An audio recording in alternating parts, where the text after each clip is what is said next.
Jean-Marc Kabund, mokambi ya mwangonga eye ya UDPS, lingomba ya mokonzi ya mboka Félix Tshisekedi, asakoli ete atiki ebonga ya premier vice-président ya Assemblée nationale. Ezali mokolo moko nsima na bayi présidentiel kobuka boloko na ndako na ye pona kanda ya koboya bokangami ya moko na bango na bakengeli ya Kabund.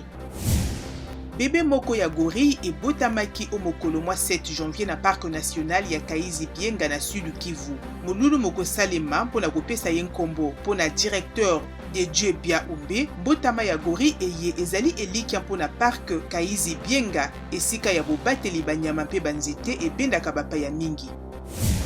Mabota mabana motoba bakufaki na sanza ya novembre na mobu moleki na kati ya boloko moko na Brazzaville, bafundi likambo yango na tribunal. Balingi koyeba nani azali mobandisi ya kufa ya bana na bango pe basengi bango mbongo mpona likama liye.